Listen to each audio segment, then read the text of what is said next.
Mom and Dad were furious. They said they'd forgive me if I apologized. But why should I be the one to make amends? I can't see myself getting along with people who would say something like that. I've decided I'm never going to see them again. Don't be ridiculous, I said.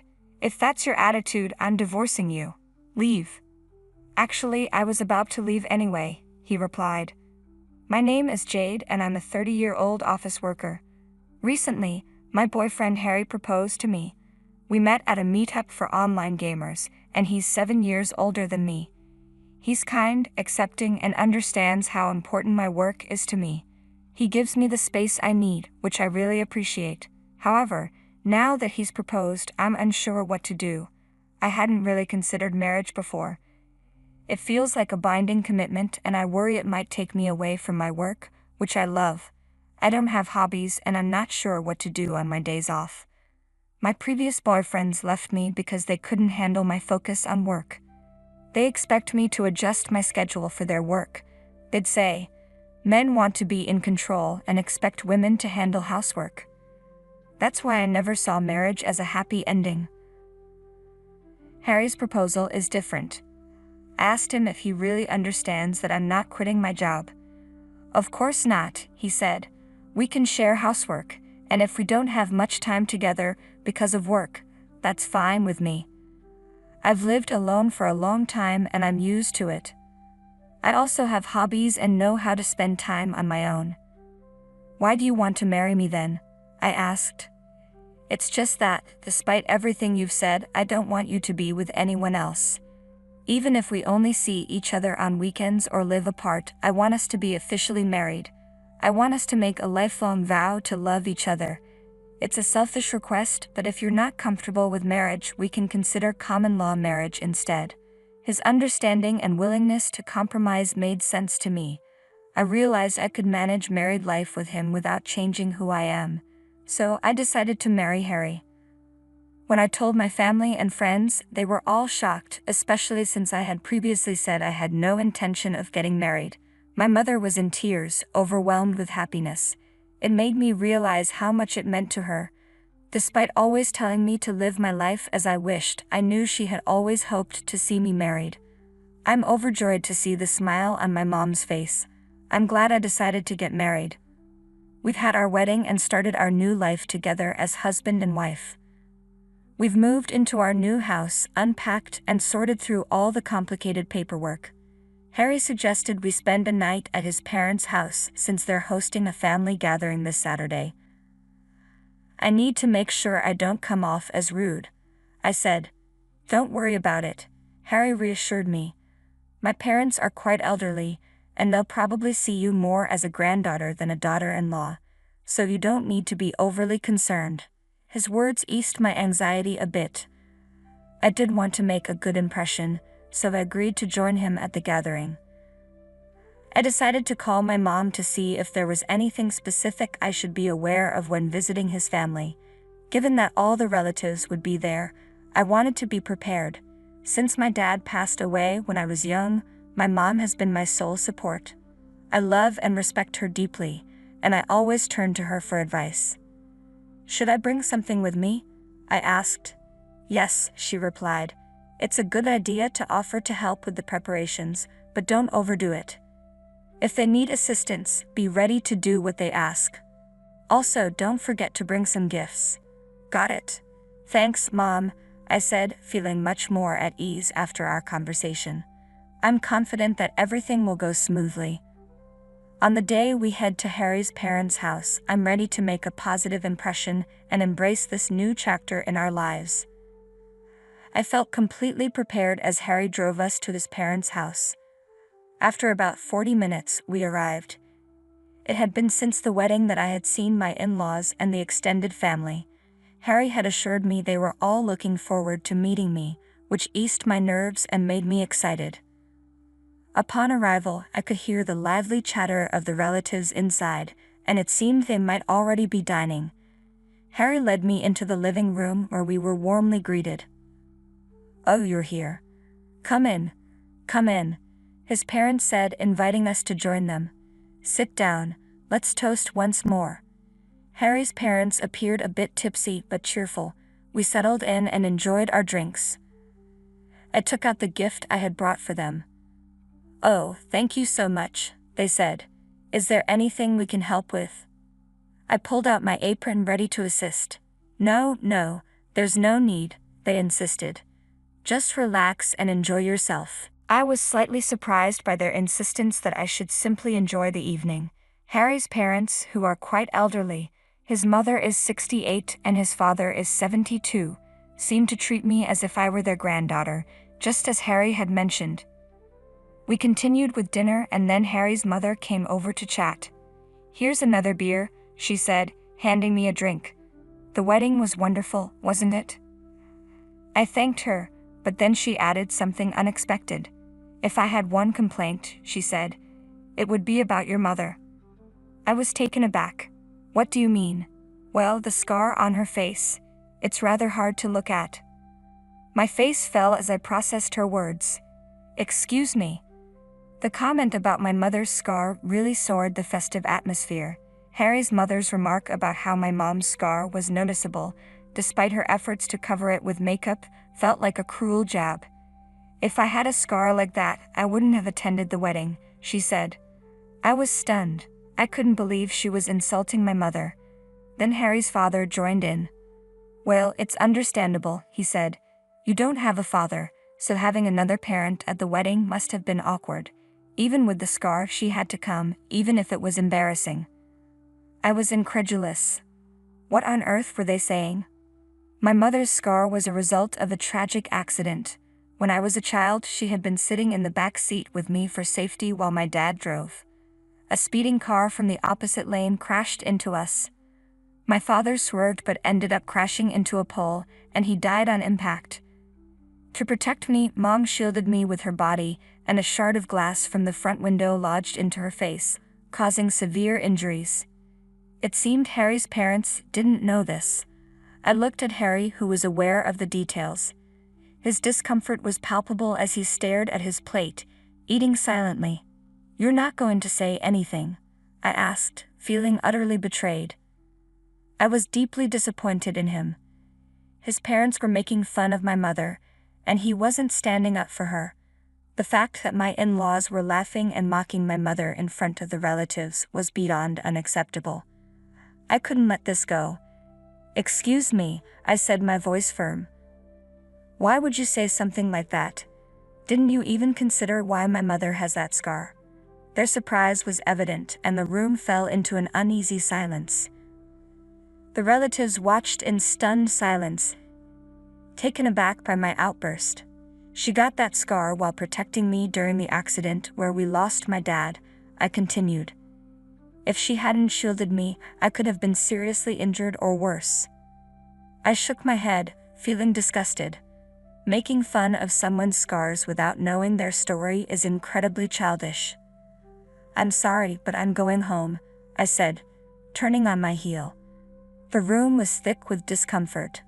My in-laws' faces were flushed with embarrassment, and Harry stared at me, his mouth agape. I left the house and caught a cab to the station, then took a train back home. When I arrived, I decided to gather my things and prepare to leave. But since it was already late and I had been drinking, I spent the night at home. The next morning, I waited for Harry to return. I wanted to leave as soon as possible, but I decided it was better to talk to him first before making any final decisions. When he arrived, he looked furious. He threw his bags down and glared at me. "What was that last night?" he demanded. "You embarrassed me and my parents." "Your parents are the ones to blame," I shot back. "They insulted my mother in front of everyone. You know why she has that scar, and you didn't even try to defend me." "That's not what I'm talking about," Harry interrupted. "First, you need to apologize for embarrassing me and my parents." "What do you mean that's not what you're talking about?" I retorted. "If your parents hadn't acted so rudely, none of this would have happened." "You're insulting my parents again," he said, his tone accusing. "That's not what I'm doing," I replied, frustrated. "I'm standing up for my mother and calling out their unacceptable behavior." I'm just stating the facts, I said, trying to explain. Mom and Dad were really angry, but they said they'd forgive you if you apologized. They're being so generous, Harry replied. You should be grateful. Grateful? I snapped. Why should I be the one to apologize? I don't think I can get along with people who say things like that. I'm never going to see them again. Don't be ridiculous, Harry said, his voice rising. If that's how you feel, then I'm divorcing you. Get out. Fine, I was just about to leave anyway, I said, grabbing the bags I had already packed. So you intended to leave? Harry asked, surprised. Yes, I confirmed. Because your family treated me terribly. Okay then, Harry said, pulling out a set of papers and slamming them onto the table. I have something to show you. He had already filled out the divorce papers, and his parents had signed as witnesses. It was clear they had discussed this and decided that if I didn't comply, he would present me with these papers. Unbelievable. I wanted nothing to do with them. So you think threatening me with divorce will make me apologize? I asked, bewildered. Exactly, Harry said. If you're sorry at all, we're going back to my parents' house right now to make amends. I couldn't understand why he thought this was an effective way to deal with the situation. I picked up my divorce papers and bags and left the house without saying another word. Harry's cries followed me, but I ignored them. I returned to my mom's house, feeling a sense of relief as I walked through the door. I submitted the divorce papers on the way home. That meant I was completely done with Harry. When I arrived back at my mom's house, she was surprised to see me but quickly grew somber as I explained what happened. I'm so sorry. It's all my fault, I said, feeling defeated. If you say that again, she warned, I'm going to get angry. You're the person I love and respect the most. If anyone insults you, I'm not forgiving them, whether it's my husband or his parents. Thank you, Mom, I said, feeling comforted. A few days later, Harry reached out to me multiple times, but I ignored him. It wasn't long before he showed up at my doorstep. I didn't want to let him in, so we talked at the entrance. Will you please respond to me? You need to come home right now, he pleaded. Why should I? I countered. I have nothing to do with you anymore. What do you mean? He asked, confused. I submitted the divorce papers, I said firmly. What? Harry's eyes widened. We're no longer husband and wife, I explained. Don't be ridiculous. Why would you do that? He demanded. You were the one who prepared the papers. It was just up to me to submit them, I replied. I was only trying to threaten you, he stammered. What does it matter? Why would you fill out the divorce papers just to threaten me? Asked incredulously. I can't believe this, he said, his voice rising. I'm going to register the marriage again. Well, I'm not signing anything, I said firmly. Besides, it's too late now. I've already submitted the documents to prevent you from doing that, I said firmly. No way, Harry replied, his voice faltering. He seemed to lose his resolve. Please reconsider. We were in love. You know that's not why you want to continue the marriage, I retorted. What do you mean? He asked, confused. You want me to take care of your parents, don't you? I said, raising an eyebrow. They're elderly and seem to have various health issues. You wanted a wife who would look after them, right? Otherwise, the responsibility would fall solely on you as their only son. Harry stood there, stunned, clearly not expecting me to confront him with this. He started, but his voice trailed off. Suddenly, his expression hardened. Fine. If that's how you feel, then you're coming back with me, right now. No way, I said firmly. Why should I take care of your parents? They have nothing to do with me anymore. Shut up, Harry shouted. I'm taking you home, no matter what. Do you think you can threaten me? I countered. I'm serious, I'm not coming with you. As Harry continued to argue, a man appeared behind him. I looked at the newcomer, startled. The man addressed Harry, his tone authoritative. "What do you mean by what you just said, sir?" "Huh? Who are you?" Harry asked, confused. The man flashed a badge. "I'm sorry for the intrusion. I'm a police officer, patrolling this area undercover. I can call for help right now if that would make things easier," the officer said. No, thank you," Harry stammered.